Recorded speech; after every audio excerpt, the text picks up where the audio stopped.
जय हिंद दोस्तों, वंदे मातरम। एएसआई का सर्वे ज्ञानवापी मस्जिद में समय चल रहा है। वही ज्ञानवापी मस्जिद जिसको लेकर योगी आदित्यनाथ ने कहा है कि जब तक ज्ञानवापी को मस्जिद कहा जाएगा तब तक इसके ऊपर विवाद होगा। लेकिन अब ऐसे में मुस्लिम पक्ष ने पलटना भी शुरू कर दिया है। उनका कहना है कि यदि हमने मंदिर तोड़कर ही मस्जिद बनाई तो फिर क्या हम वहाँ पर साक्ष्य छोड़ते हैं? जाहिर सी बात है, उनकी बात भी सही है। लेकिन क्या होता है कि जब कोई व्यक्ति अपनी ताकत में इतना ज़्यादा चूर हो जाता है कि उसको लगता है कि मुझसे बड़ा तो कोई आएगा ही नहीं, तब वो ऐसे काम ज़रूर करता है। उसको पता होता है कि अगर मैं सबूत छोड़ भी दूंगा तो कहीं ना कहीं वो मेरी शान के ही गाने गाएंगे कि देखो इसने तो ये ऐसा करके ऐसा कर दिया था। खैर, जो भी हो।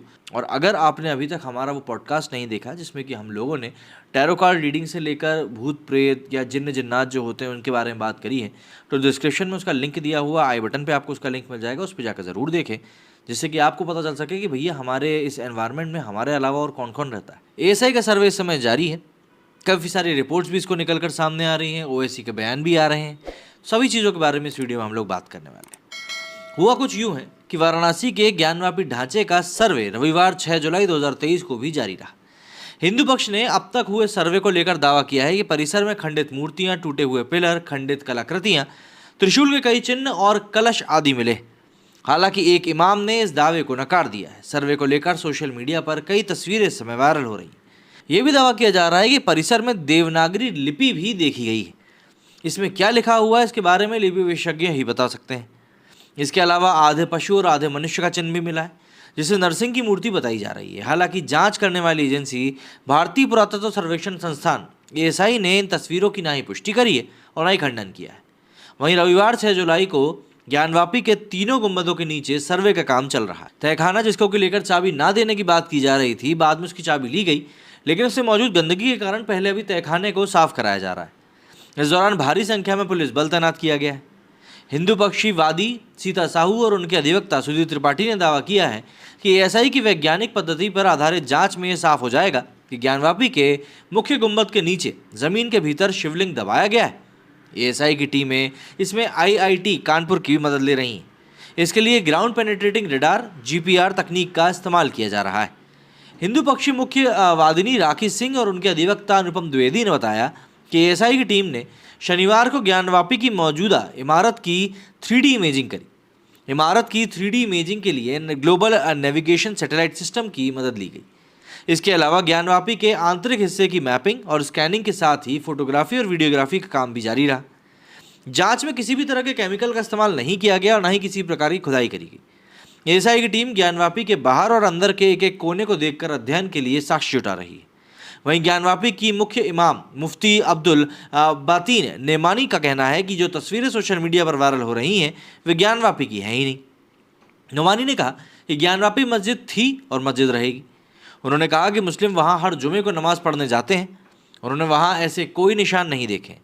उन्होंने कहा कि अगर मंदिर को तोड़कर मस्जिद बनाई भी जाएगी तो उसके निशान हम आखिर क्यों छोड़ेंगे? जब ज़ाया कर देंगे तो फिर निशान बाकी क्यों रखेंगे? उन्होंने कहा कि ये सब झूठ है और इसमें किसी भी तरह की कोई सच्चाई नहीं है। उन्होंने कहा कि उनके पूर्वजों ने कोई गलती नहीं करी। बता दें कि सीएम योगी ने ज्ञानवापी को लेकर भी कुछ ही दिनों पहले कहा था कि मुस्लिमों को उनके पूर्वजों द्वारा करी गई गलती को सुधारना चाहिए। वहीं ऑल इंडिया मजलिस इत्तेहादुल मुस्लिमीन AIMIM के चीफ ओवैसी ने शनिवार को ज्ञानवापी मामले पर एएसआई के सर्वे को लेकर अपना रिएक्शन दिया।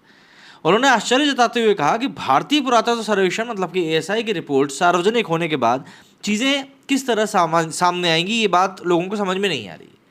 उन्होंने उम्मीद जताई कि इसके बाद हज़ारों बाबरी के द्वार नहीं खुलने वाले।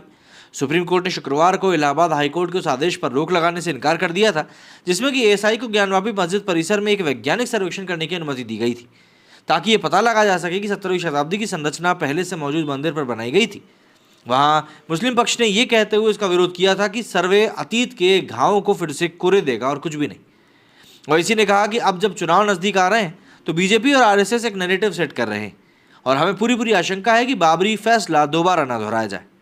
ओवैसी ने सवाल खड़े करते हुए कहा, हमारे पास पूजा स्थल अधिनियम है जो कहता है कि पूजा स्थल का चरित्र नहीं बदलना चाहिए। अब इस सर्वे से धार्मिक चरित्र वही रहेगा या बदल जाएगा, ये सवाल खड़ा होता है। ट्वीट करते हुए ओवैसी ने कहा कि 23 दिसंबर और ना ही 6 दिसंबर की उम्मीद है कि घटनाएं दोहराई जाएंगी और पूजा स्थल अधिनियम के पवित्रता के संबंध में अयोध्या फैसले की सुप्रीम कोर्ट की टिप्पणी का अनादर नहीं किया जाना चाहिए।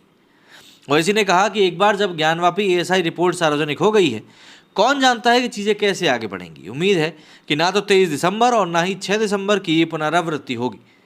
जाहिर सी बात है, पूजा स्थल अधिनियम की पवित्रता संबंध में अयोध्या फैसले में सुप्रीम कोर्ट की टिप्पणी का अनादर नहीं किया जाना चाहिए। उम्मीद है कि ये 1000 बाबरियों के लिए द्वार नहीं खोलेगी।